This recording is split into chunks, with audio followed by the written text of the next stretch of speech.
이 사중창의 선율도 이렇게 아름다운데 하늘의 이 사부가 아닌 그 이상의 천만 천사의 찬양과 함께 그 하늘 찬양대의 선율을 들을 때 얼마나 감격스러울까요? 아마 이 모든 뇌세포가 깨어나고 정말 감동과 이 전율이 정말 흘러넘치면서 하나님께 정말 감사와 찬양과 영광을 한없이 드리는 것이 합당한 그러한 순간이 될 것입니다. 그리고 그러한 영원한 삶이 이어지게 될 것입니다. 정말 그 좋은 곳, 우리에게 소망으로 이렇게 허락하여 주신 것 너무 감사하지 않으십니까? 정말 우리의 각 가정들이 정말 주님 안에서 행복하게 되시길 바랍니다. 이 세상의 순간적인 행복만이 아니라 하늘의 영원한 행복에 함께 참여할 수 있는 구원받는 모든 믿음의 가족들 되시기를 간절히 바랍니다. 그 일을 위하여 오늘 저는 가족의 행복과 구원을 이루는 비결이라고 하는 제목을 가지고 함께 말씀을 나누도록 하겠습니다. 여러분, 참 현대인들이 바쁘게 살아갑니다. 특별히 코로나가 닥쳐오면서 삶에 생겨나는 또 다른 문제점들이 있게 되었습니다. 서로 바쁘게 정말 살아가면서 같이 식사할 겨를도 없이 그렇게 살아가던 중에 이 코로나가 생기니까 이 맞벌이 부부는 돌봄의 공백을 느끼는 것입니다. 그래서 이 광화문 1번가라고 하는 이 정부의 이런 마음에 이런 담겨져 있는 정책의 변화를 좀 가지면 좋겠다라고 하는 호소하는 내용 가운데 이 코로나로 인한 육아전쟁 스트레스에 대하여 이렇게 정리된 글이 있었어요. 코로나보다 아이 돌보는 상황이 재난이다. 그래서 영유아 자녀를 둔 직장인 여성은 무급 휴가를 쓰는 것도 다 소진이 되어서 이 지금 코로나 사태가 장기화되면서 아이들 돌보는 것이 너무 문제라는 것입니다. 특별히 비대면 수업으로 인한 부모의 지도가 필요로 되는 그 연령대에는 더욱 육아의 부담이 가중되는 것이죠. 그래서 이와 같은 일에 정부의 대책이 필요하다 라고 하는 그런 호소가 끊이지 않고 있는 것입니다. 여러분, 이렇게 바쁜 삶 가운데 무엇이 가장 중요한지를 꼭 생각해야 합니다. 가장 중요한 것을 그리고 가장 먼저 하는 선택이 필요합니다. 여러분, 이 땅에서 다른 많은 바쁜 일을 하는 중에 하나님과 함께하는 시간을 잃어버린다면 어떻게 될까요? 여러분, 너무나 이 세상의 일들로 바빠서 하늘을 명상할 시간을 갖지 못하고 살아간다면 어떻게 될까요? 하나님을 찾지 않고 그저 이 땅에서 바쁘게 살아가는 삶이 정말 가치 있는 삶이고 가장 아름다운 결과를 가져오는 삶이 될 것인가를 꼭 생각해 보아야 하는 것입니다. 시편 127편 1절로 2절에는 이런 말씀이 있어요. 여호와께서 집을 세우지 아니하시면 세우는 자의 수고가 어떻게 된다고요? 헛되며 여호와께서 성을 지키지 아니하시면 파수꾼의 깨어있음이 헛되도다. 너희가 일찍이 일어나고 늦게 누우며 수고의 떡을 먹음이 헛되도다. 그러므로 여호와께서 그의 사랑하시는 자에게 잠을 주시는도다. 여러분, 염려로 해결할 수 있는 문제라면 뭐 더 염려해도 좋겠죠. 그런데 아무리 염려해도 해결할 수 없는 문제들이 있는 것입니다. 사람의 모든 염려와 수고와 깨어있음과 일찍이 일어나고 수고하는 모든 것들이 헛된 일들이 될 수 있는 것입니다. 하나님께서 도와주시지 않으면, 하나님께서 함께 하시는 삶이 아닐 때 그 삶의 길이 결코 하나님께서 원하시던 그러한 평안과 아름다운 결과로 이어지는 삶이 아니라고 하는 사실을 기억해야 한다는 것입니다. 이 세상에서 가장 행복한 사람은 하나님을 처음이요 마지막으로 또 가장 최고로 가장 먼저 생각하며 그분을 가장 중심에 모시고 살아가는 삶이 될 것입니다. 여러분, 그래서 하나님 안에 거하는 삶이 매우 중요하기 때문에 하나님께서 그것을 십계명 가운데 맨 처음 부분에 기록을 해 놓으셨어요. 출애굽기 20장 3절로부터 7절 말씀입니다. 너는 나 외에 다른 신들을 내게 두지 말라. 너를 위하여 새긴 우상을 만들지 말고 그것들에게 절하지 말며 그것들을 섬기지 말라. 자, 이어지는 내용 한번 보세요. 나를 사랑하고 내 계명을 지키는 자에게는 몇 대까지요? 1000대까지 은혜를 베푸느니라. 간절한 심정입니다. 1000대 그 이상으로 정말 은혜 베풀기를 원하니까 제발 믿음의 가문으로 잘 살아가라. 하나님을 사랑하는 마음으로 하나님의 계명을 지키며 잘 살아가라 호소하시는 것입니다. 너는 내 하나님 여호와의 이름을 망령되게 부르지 말라. 여러분, 하나님과의 관계가 가장 최우선이 되는 삶을 살아갈 때 정말 행복한 삶을 살아갈 수 있는 것입니다. 구원받는 삶을 살아갈 수 있는 것입니다. 여러분, 미국의 1달러 지폐에 새겨진 글이 있습니다. 여기 빨간색으로 동그라미 쳐져 있는 내용에 보면 In God we trust. 우리가 믿는 신 아래라고 하는 내용입니다. 그런데 이 세상에 살아가는 사람들의 삶의 모습들을 보면 마치 갓이라고 하는 신 대신에 이 골드라고 하는 이 황금이 대체하고 있는 게 아닌가라는 생각도 가져봅니다. 우리가 믿는 황금 아래 하나님의 자리에 무엇을 두는 것입니까? 황금, 돈을 두는 것입니다. 여러분, 그것을 가장 가치 있게 여겨서 그것을 벌기 위하여 정말 끊임없이 애쓰고 수고하며 살아가는 것입니다. 여러분, 쾌락이 때론 하나님의 자리에 있기도 합니다. 그리고 인간의 애정이 대상이 누구이든지 간에 그것이 하나님의 자리를 대신 차지하면 무엇이 될 수 있는 거예요? 우상이 될 수 있다는 것입니다. 여러분, 아담과 하와에게 하나님께서 하나님의 자리에 계시면서 하신 말씀이 있어요. 선악을 알게 하는 나무의 열매는 먹지 말아라. 먹는 날에는 정녕 죽으리라. 그런데 이 하와가 뱀의 꼬임에 빠져가지고 이거 먹으면 누구와 같이 된다고요? 하나님과 같이 된다.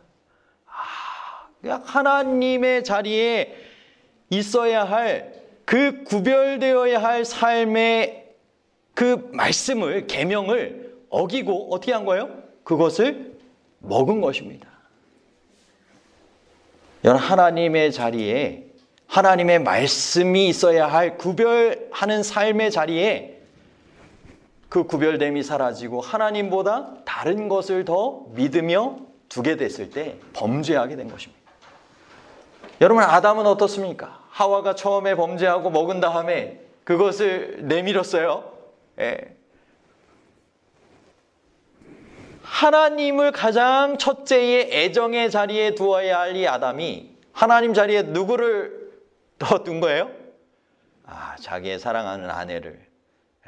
이는 내 뼈 중에 뼈요 살 중에 살이라. 아무리 사랑한다라고 하는 대상이라 할지라도 하나님보다 더 사랑하면 안 되는 것입니다. 그렇게 되었을 때 인류는 범죄하게 되고 그 죄의 영향력이 모든 인류의 후손들에게 미치게 된 것이죠. 여러분, 우리 모두가 정말 하나님과 우리 사이에 그 무엇이 우상으로 우리를 가로막지 못하도록 하나님을 가장 최고로, 가장 첫째로 그렇게 모시고 살아갈 수 있게 되기를 바랍니다. 예수님께서도 우리의 삶의 우선순위가 정말 중요하다라고 하는 사실을 실물 교훈을 통하여 이렇게 말씀하셨어요. 마태복음 6장 26절로부터 33절입니다. 공중의 새를 보라. 심지도 않고 거두지도 않고 창고에 모아들이지도 아니하되 너희 하늘아버지께서 기르시나니 너희는 이것들보다 귀하지 아니하냐. 여러분, 공중의 새를 볼 때마다 하나님께서 공중의 새보다 우리를 더 귀하게 여기시고 참새 한 마리도 하나님이 허락하시지 않으면 땅에 떨어지지 않는다고 했는데, 오늘 나의 삶에도 하나님께서 이처럼 함께 하셔서 은혜 베풀어 주시고 인도하기를 원하시는구나 생각해 볼 수 있지 않습니까? 새들의 노랫소리를 들으며 하나님께서 나에게도 찬양을 주시고 나의 삶에도 감사가 있을 수 있도록 인도하신다라고 하는 이 보장을 우리가 바라보며 믿어야 하는 것입니다. 오늘 있다가 내일 아궁이에 던져지는 들풀도 하나님이 이렇게 입히시거든 하물며 너희일까 보냐 믿음이 작은 자들아. 솔로몬의 입은 모든 영광으로도 이 꽃 하나만 갖지 못한다라고 말씀하신 것입니다. 들풀을 돌보시고 입히시는 그 하나님께서 우리의 입을 것, 우리의 살아가는 모든 필요한 것들을 친히 공급하여 주신다라고 하는 것을 우리가 믿고 맡기며 살아가야 한다는 것입니다. 그러므로 염려하여 이르기를 무엇을 먹을까, 무엇을 마실까, 무엇을 입을까 하지 말라. 여러분, 코로나 시대에 많은 어려움들이 찾아오고 있습니다. 앞으로 더 큰 어려움들이 찾아올 수 있을 것입니다. 환난의 때 어떻게 먹고 살 것인가? 어떻게 우리가 정말 그 유혹 가운데서, 시련 가운데서 견디고 이겨낼 것인가? 하나님의 사랑밖에 없습니다. 그분의 끊을 수 없는 그 십자가에서 표현된 그 사랑이 우리를 변함없이 지켜보시고 우리를 돌보시고 인도하실 것이라고 하는 그 믿음이 중보자가 없는 그 상태라 할지라도, 우리의 눈에 아무것도 보여지지 않는 그 순간이라 할지라도 우리의 감각을 초월한 믿음의 생각을 가지고 그분을 붙들 때 끝까지 견디고 승리할 수 있다라고 하는 것을 믿으시게 되기를 바랍니다. 너희 하늘아버지께서 이 모든 것이 너희에게 있어야 할 줄을 아시느니라. 그런즉 너희는 먼저 그의 나라와 그의 의를 구하라. 그리하면 이 모든 것을 너희에게 더하시리라. 여러분, 하나님의 나라가 이 땅 위에 많은 사람들의 심령 가운데 더 확장되어지고 세워지게 되기를 고대하며 살아가시기를 바랍니다. 여러분, 어서 속히 하나님의 나라가 이 땅에 임하도록 우리의 맡겨진 사명을 감당하기 위하여 더욱 먼저 구하시고 그 일을 위하여 하나님과 협력하는 삶을 우리가 늘 인식하며 살아갈 수 있게 되기를 바랍니다. 내 의가 아니라 그분의 의가 오늘도 나를 덮고 은혜 가운데 우리가 살아가는 삶을 살아가도록 늘 십자가의 은혜를, 성령님의 도우심을 기대하며 구하시며 살아가시게 되기를 바랍니다. 여러분, 우리는 결코 고아와 같이 버려진 존재들이 아닙니다. 여러분, 하나님 아버지를 먼저 찾고 살아가는 하나님의 자녀들과 하나님을 찾지 않고 내 힘으로 살아가다가 마치 하나님 아버지 없이 고아처럼 살아가는 사람하고는 삶이 전혀 다른 것입니다. 여러분, 예수님께서도 하늘로 승천하시기 전에 무엇을 약속을 하셨어요? 내가 너희를 고아와 같이 버려두지 아니하고 너희에게로 다시 오겠다. 보혜사 성령님을 통하여 우리 안에 거하시는, 내가 너 안에 들어가고 내가 네 안에 들어와서 함께 먹고 마시는 하나님 안에서의 삶을 살게 해주시겠다라고 약속하신 것이 바로 보혜사 성령님입니다. 여러분, 우리는 결코 고아가 아닙니다. 하나님을 아버지로 모시고 성령의 감동과 도우심 가운데 살아가도록 부름받은 하나님의 자녀라고 하는 사실을 기억하시기를 바랍니다. 그 일을 위하여 하나님을 먼저 구하는 하나님의 자녀다운 삶을 살아가시고 하나님께서 뜻하시는 삶이 우리 안에 이루어지도록, 하나님께서 뜻하시는 삶이 우리의 가정에 이루어지도록 구하시며 살아갈 수 있는 우리의 모든 구성원분들이 되시기를 간절히 바라는 것입니다. 가족의 행복과 구원을 이루는 비결, 두 번째는 하나님께 그리고 가족에게 더 가까이 나아가는 하루입니다. 여러분, 십계명 이어지는 내용 가운데 이제 몇 번째 계명이 나올까요? 네 번째 계명이겠죠. 저희가 세 번째 계명, 하나님을 맨 처음으로 이렇게 삼고 살아가야 된다라고 하는 것을 먼저 살펴보았기 때문에 이제 출애굽기 20장 8절로부터 11절에 나오는 넷째 계명, 안식일 계명입니다. 안식일을 기억하여 거룩하게 지키라. 엿새 동안은 힘써 내 모든 일을 행할 것이나 일곱째 날은 내 하나님 여호와의 안식일인즉 아무 일도 하지 말라. 아무 일도 하지 말라. 누가 책임져 주시겠다는 거예요? 하나님께서 하나님의 일을 우리 안에, 내 안에 하시게끔 하나님께 모든 것 다 내어 맡겨라. 하나님과 정말 교제할 수 있는 축복의 한 날을 정말 온전히 구별하여 살아가라 말씀하시는 것입니다. 나 여호와가 안식일을 복되게 하여 그날을 거룩하게 하였느니라. 여러분, 하나님께서는 6일 동안에 주어진 모든 일상의 삶을 우리가 그 시간 안에 잘 이루고 제7일 안식일에는 가족들과 함께 하나님을 경배하기를 원하십니다. 하나님은 6일 동안 일한 후 토요일에는 주님을 찾아와서 그분과 함께 시간을 보내기를 원하시는 것입니다. 여러분, 많은 사람들이 돈을 벌고 그러느라고 자녀들하고의 시간을 잊은 다음에 돌이켜보니까 돈 버는 것도 중요한 것이 아니라 지나가는 한때 자녀들과 함께 할 수 있는 시간에 자녀들과 함께 하는 것이 더 중요했다라고 하는 것을 뒤늦게 깨닫곤 합니다. 아이들과 함께 할 수 있는 그때를 놓친 것을 후회하는 가장들이 많이 있는 것입니다. 근데 여러분, 하나님께서는 결코 그런 하늘아버지가 아니십니다. 제7일 일주일마다 자녀된 우리를 만나기 위하여 고대하시며 초청하고 계시는 것입니다. 그분에겐 우리가 가장 최우선입니다. 우리를 위하여 모든 것을 공급하시기 위하여, 책임져 주시기 위하여, 회복하여 주시기 위하여 다 가지시고 우리를 만나자고 초청하시는 것입니다. 여러분, 하늘아버지와 교제할 수 있는 이 특권의 시간, 그 구별하여 그분의 초청에 응하여 나오는 하나님의 귀한 자녀들 되시기를 바랍니다. 가족들과 함께 그분 앞에 나아가는 것, 그래서 다가오는 새로운 한 주를 위한 힘을 받고 살아가는 것, 그것이 하나님의 뜻인 것입니다. 이것은 제7일 일곱째 날에 구별된 그 하나님의 날, 사람을 위한 날에 바로 안식일에 참된 의미가 있는 것이죠. 많은 사람들이 바로 AD 321년 로마 제국의 이 콘스탄틴 황제를 통하여 일요일 휴업령이 발표되면서 예배일이 토요일에서 일요일로 대체되었다는 것에 대해서 잘 모르고 그저 살아가는 사람들이 많이 있습니다. 오늘도 예배일을 언제라고 생각하고요?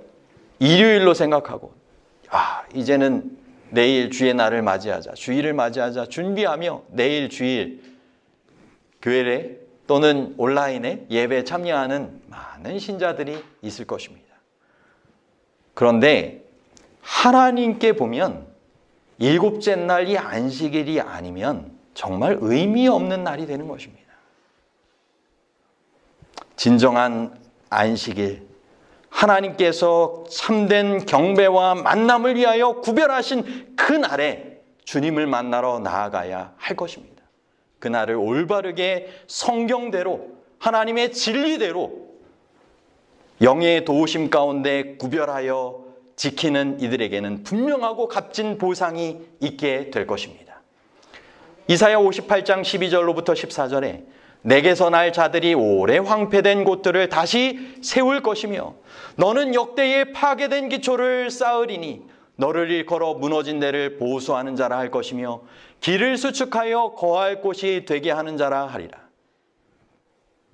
만일 안식일에 내 발을 금하여 내 성일에 오락을 행하지 아니하고 안식일을 일컬어 즐거운 날이라 여호와의 성일을 존귀한 날이라 하여 이를 존귀하게 여기고 내 길로 행하지 아니하며 내 오락을 구하지 아니하며 사사로운 말을 하지 아니하면 내가 여호와 안에서 즐거움을 얻을 것이라. 내가 너를 땅의 높은 곳에 올리고 내 조상 야곱의 기업으로 기르리라. 여호와의 입의 말이니라. 여러분, 해가 거의 지날 때마다 늘 보수하는 일들이 우리 주변에 많이 있어요. 이 관공서에서 사업비로 채택된 그 금액을 잘 쓰기 위해서 이렇게 하곤 합니다. 여러분, 지금 무너진 곳이 10계명 가운데 분명하게 있습니다. 많은 사람들이 정말 성경적 진리를 무시하고 그렇게 잘못된 예배일을 지키는 다시 회복되어야 할 계명이 있는 것입니다. 여러분, 그 일을 위하여 주님께서 누구를 부르셨어요? 하나님의 귀한 백성들을 부르셔서 참된 안식일을 회복하라고 하시는 것입니다. 그리고 그날을 즐거운 날로, 존귀한 날로 하나님의 뜻 가운데 정말 행하며 살아갈 때 하나님 안에서 참된 즐거움과 또 하나님께서 정말 길러주시는 귀한 형통의 축복을 경험케 하시겠다라고 약속하시는 것입니다. 여러분, 여기 종이가 모양이 비슷한 게 7개가 있습니다. 그런데 하나의 종이의 봉투 안에만 정말 엄청난 수표의 금액이 들어있다면 여러분, 어떤 봉투를 뽑으셔야 될까요? 그 수표가 이렇게 들어있는 봉투를 잘 뽑으셔야 할 것입니다. 여러분, 모양이라고 같다고 같은 봉투가 아닌 것입니다. 한 날이라고 일주일 중에 다른 날과 똑같은 시간에 한 날이라고 같은 날이 아닌 것입니다. 하나님께서 정말 이 수표로 표현할 수 없는 귀한 가치와 축복이 있는 이 안식일을 구별하여 우리에게 선물로 허락하여 주신 것입니다. 그날을 하나님의 뜻하신 대로 복되게 즐겁고 거룩하게 보내시게 되기를 바랍니다. 창세기 2장 3절에 하나님이 그 7째 날을 복되게 하사 거룩하게 하셨으니 이는 하나님이 그 창조하시며 만드시던 모든 일을 마치시고 그날에 안식하셨음이니라. 여러분, 안식일을 안식일답게 하나님 안에서 잘 지키지 못하게 하는 부분들이 있다면 이제 과감하게 개혁하시게 되기를 바랍니다. 레위기 23장 32절에 이는 너희가 쉴 안식일이라 너희는 스스로 괴롭게 하고 이달 9일 아흐렛날 저녁 곧 그 저녁부터 이튿날 저녁까지 안식을 지킬지니라. 여러분, 안식일은 정확하게 얘기하면 언제 시작하는 거예요? 금요일 해질 때부터 시작되는 것입니다. 토요일 해질 때까지의 안식일이 온전한 안식일 24시간이 되는 것이죠. 가족들과 함께 안식일을 특별한 날로 만들기 위하여 온 가족이 서로 협력하기를 하나님께서는 원하십니다. 그래서 안식일의 축복을 정말 풍성히 경험하게 되기를 원하시면서 주시는 권면이 있습니다. 출애굽기 16장 23절입니다. 모세가 그들에게 이르되 여호와께서 이같이 말씀하셨느니라. 내일은 휴일이니 여호와께 거룩한 안식일이라. 너희가 구울 것은 굽고 삶을 것은 삶고 그 나머지는 다 너희를 위하여 아침까지 간수하라. 만나를 통하여 주신 교훈입니다. 여러분, 제6일째 되는 날 안식일의 분량을 위해서 미리 양식을 준비하게 하신 것입니다. 7째 날에는 일상적인 양식을 위하여 준비하는 일이 없고 하나님과의 구별된 예배의 시간, 특별한 안식일의 시간으로 보내도록 하신 것입니다. 여러분, 오늘날도 마찬가지입니다. 안식일을 위하여 미리 준비하는 삶이 필요한 것입니다.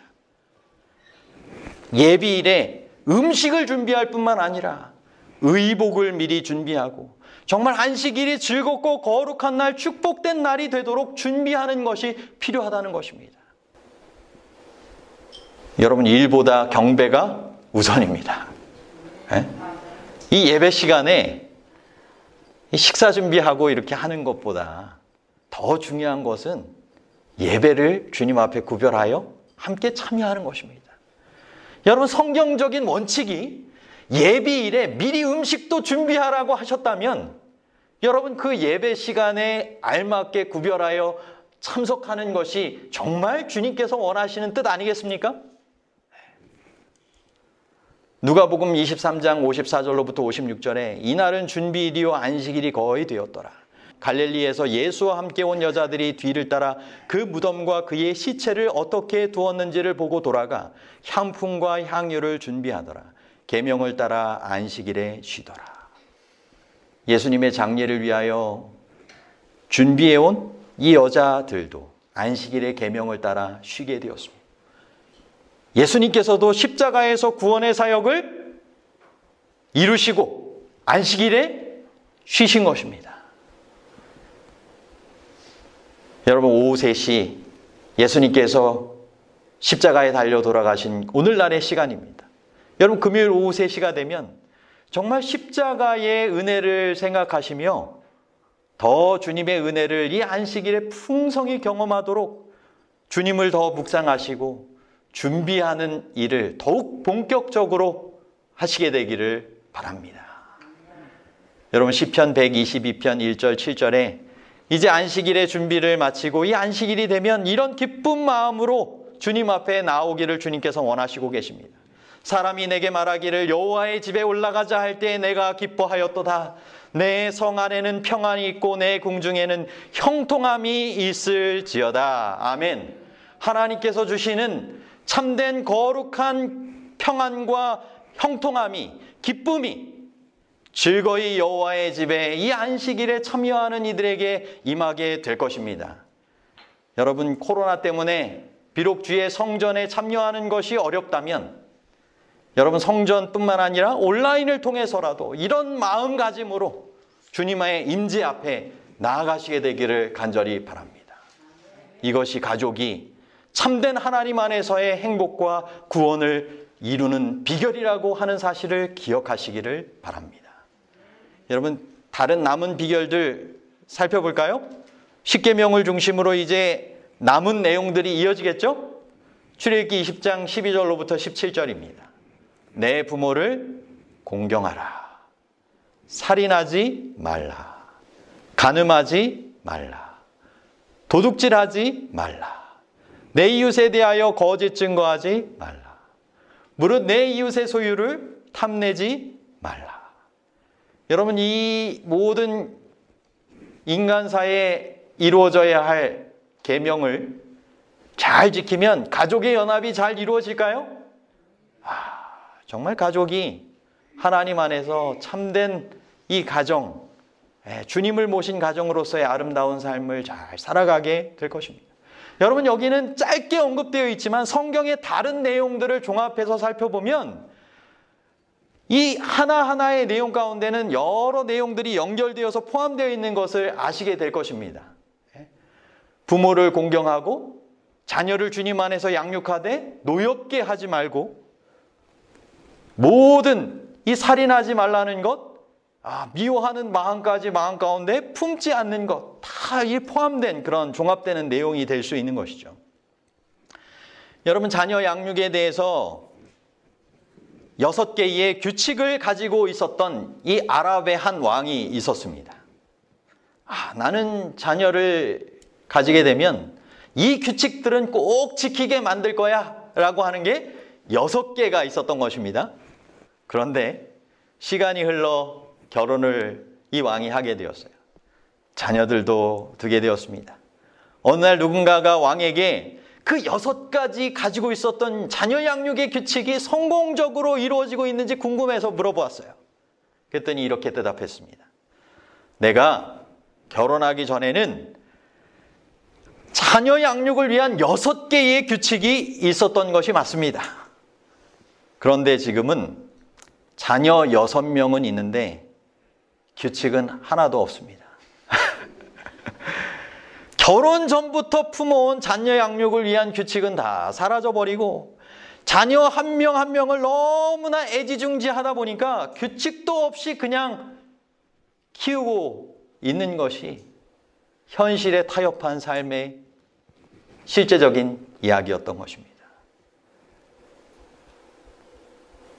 여러분, 아이만을 이렇게 귀하게 여기며 규칙 없이 그저 오냐오냐 하면서 살아가는 삶이 하나님께서 원하시는 바른 삶이 아닙니다. 마땅히 행할 길을 아이에게 가르치라. 늙어도 그것을 떠나지 아니하리라. 길에 앉았을 때에든지, 길에 행할 때에든지, 앉았을 때에든지, 누웠을 때에든지 하나님께서 원하시는 자녀의 양육의 바른 규칙을 늘 잊지 않고 그렇게 잘 세우며 실천하도록 권면하며 살아야 하는 것입니다. 그런 삶에 주님께서 약속하신 축복이 이렇습니다. 시편 112편 1절로 3절입니다. 할렐루야, 여호와를 경외하며 그의 계명을 크게 즐거워하는 자는 복이 있도다. 그의 후손이 땅에서 강성하며 정직한 자들의 후손에게 복이 있으리로다. 부와 재물이 그의 집에 있으며 그의 공의가 영구히 서 있으리로다. 아멘. 여호와를 경외하며 그의 계명을 크게 즐거워하는 자에게 임하는 복이 이렇다는 것입니다. 여러분, 사단은 오늘날 잘못된 표지판을 바꾸어 놓으면서 행복과 구원이 아닌 불행과 멸망으로 향하는 길로 사람들을 잘못 인도하려고 하고 있는 것입니다. 규칙도 없이 하나님의 계명을 무시한 채 그릇된 우상 숭배에 빠지도록 하면서 하나님의 존귀한 날이 아닌 그릇된 날로 그저 인간이 주인인 양 그저 살아가게 만드는, 쾌락을 추구하고 원하는 대로 행하도록 넓은 길로 인도하는 그 일에, 그러나 멸망으로 끝을 맺는 그 길로 행하도록 많은 사람들을 잘못 가르치고 인도하고 있는 것입니다. 이러한 때에 하나님께서 우리에게 참된 행복과 구원을 위한 바른 표지판을 주신 것을 인하여 진심으로 감사합니다. 여러분, 스페인어에 이 행복이라고 하는 펠리시다드라고 하는 말이 있습니다. 그런데 이 말의 구성 요소를 보면 이 믿음이라고 하는 말과 이 합법적이라고 하는 의미의 말이 함께 합쳐져 있습니다. 하나님의 법에 따라 믿음으로 합법적인 삶을 사는 것이 행복이라는 의미로 생각해 보게 될 수 있는 것입니다. 여러분, 참된 행복이 무엇입니까? 법 없이 그저 내 뜻대로 살아가는 삶이 아니라 하나님의 법에 따라 믿음으로 순종하며 살아가는 삶이 참된 행복과 구원의 삶이라고 하는 사실을 기억하시기를 바랍니다. 요한일서 3장 2절로부터 4절에 사랑하는 자들아, 우리가 지금은 하나님의 자녀라. 장래에 어떻게 될지는 아직 나타나지 아니하였으나 그가 나타나시면 우리가 그와 같을 줄을 아는 것은 그의 참모습 그대로 볼 것이기 때문이니 주를 향하여 이 소망을 가진 자마다 그의 깨끗하심과 같이 자기를 깨끗하게 하느니라. 죄를 짓는 자마다 불법을 행하나니 죄는 불법이니라. 십계명에 비추어 불법을 행하는 죄를 짓는 삶이 아니라 주님께서 나타나실 때 우리가 그와 같이 되어진 것을 확인할 수 있는 참모습을 이 땅에서 하나님의 계명에 순종하는 가운데 이루어가면서 살아가라는 것입니다. 주님께서 깨끗하심과 같이 우리가 깨끗한 삶을 주의 뜻 가운데 순종하며 살아가기를 주님께서 원하시는 것입니다. 이러한 삶을 살아갈 때 참된 행복이 향기처럼, 향수처럼 전달되게 될 것입니다. 랄프 와일도 에머스는 이런 말을 했습니다. 행복은 자신에게 조금이라도 묻어나오지 않으면 다른 사람에게 뿌릴 수 없는 향수이다. 여러분, 행복은 정말 이런 향수와 같이 자신에게 있다면 그것이 잘 나누어질 수 있게 되는 부분이라는 것입니다. 여러분, 향수가 얼마나 이 고약한 냄새와 비교하면 정말 다른가요? 하나님의 사랑이 있는, 생명의 향기가 있는 가정, 그렇지 못한 가정, 너무나 큰 차이가 있는 것입니다.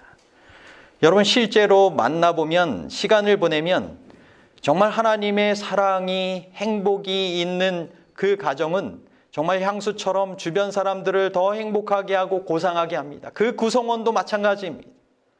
하지만 어떤 가족들은 그렇지 못하고 주변의 사람들에게 고약한 냄새처럼 머리를 흔들며 쫓아버리게 되는 그러한 영향력을 나누며 살아갈 수 있는 모습이기도 하는 것입니다. 여러분, 마가복음 12장 31절에는 둘째는 이것이니 내 이웃을 내 자신과 같이 사랑하라 하신 것이라. 이보다 더 큰 계명이 없느니라. 여러분, 하나님께서 이 가정들을 위해서 허락하여 주신 이 뒷부분의 인간과의 관계의 계명은 무엇으로 정리가 될 수 있어요? 이웃을 자신과 같이 사랑하라는 것입니다.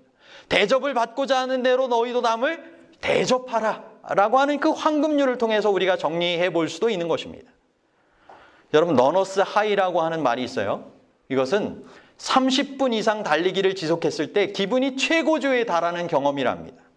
그래서 그때 뇌에서 엔돌핀이 분비되기 때문에 숨가쁜 순간이 찾아온다 할지라도 이 30분마다의 그 쾌감이 있기 때문에 엔돌핀이 분비되는 그 기쁨을 위하여 사람들이 참고 달리는 것입니다. 그러다가 뭐까지 하는 거예요? 마라톤까지 하는 것이죠. 여러분, 이 남을 돕거나 나눌 때 정상치의 3배에 해당하는 엔돌핀이 분비된다고 합니다. 그리고 며칠 혹은 몇 주까지도 심리적인 만족감을 경험하며 몸과 마음이 건강해지는 결과로 이어지는 것이 있다는 것입니다. 이것이 학자들이 밝힌 바에 의하면 헬퍼스 하이라고 하는 법칙입니다. 여러분, 올해도 이웃사랑 실천운동이 권장되고 있습니다.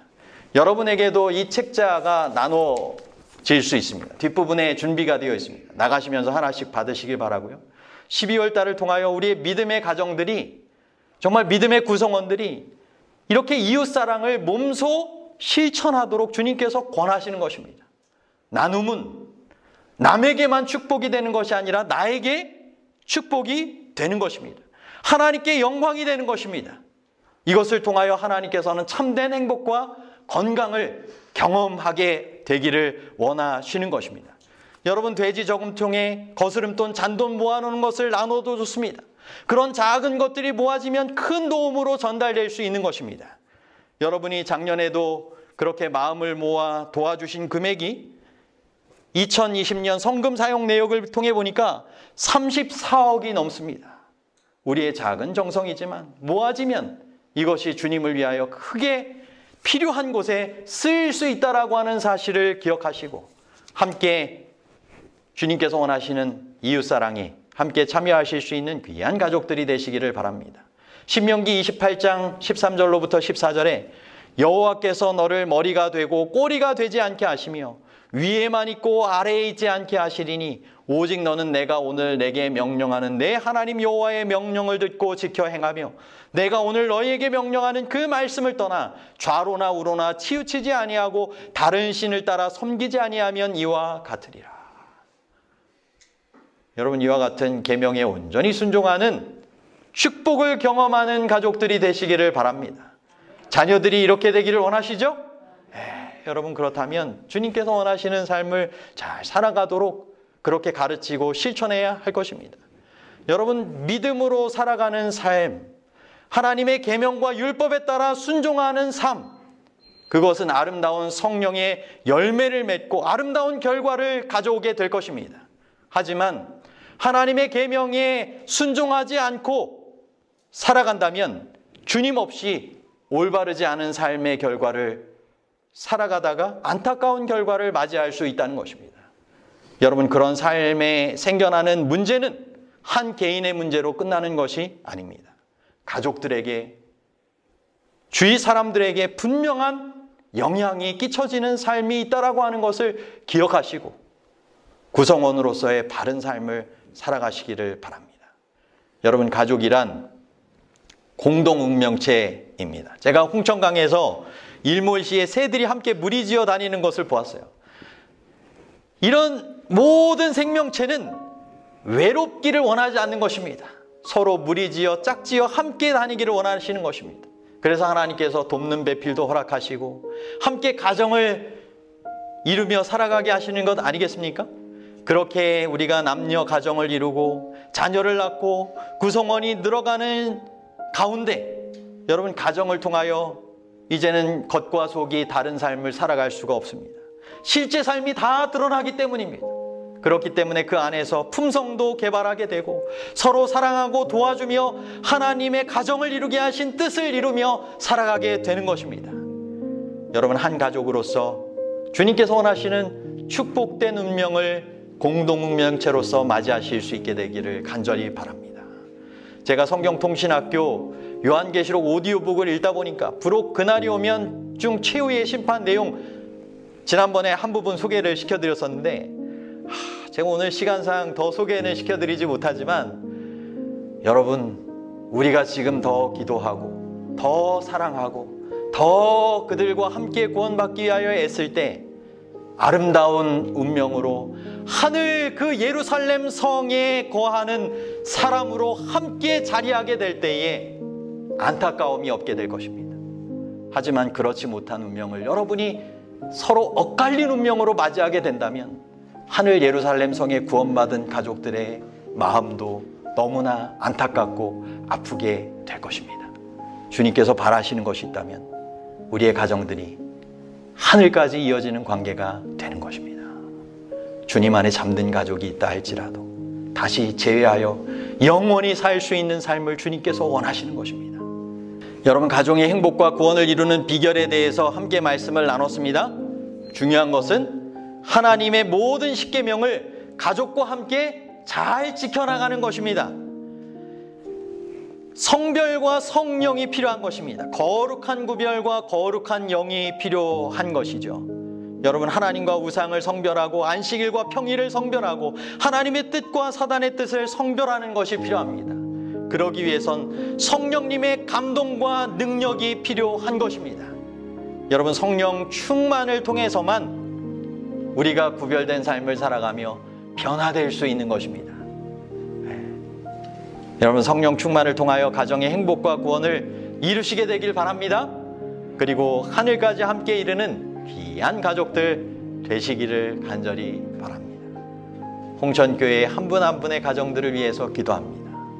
여러분의 가정들이 행복하길 바랍니다. 형통하게 되길 바랍니다. 그런데 그것이 단지 이 세상의 행복과 형통뿐만이 아니라 주님께서 원하시는 구원함에 동참하여 영원한 행복까지 이어질 수 있게 되기를 간절히 바라는 것입니다. 그 일을 위하여 더 하나님의 뜻을 구하시고 하나님의 도우심 가운데 그 뜻에 순종하며 살아갈 수 있는 귀한 믿음의 모든 가족들이 되시기를 간절히 바라며 오늘 말씀을 마치도록 하겠습니다.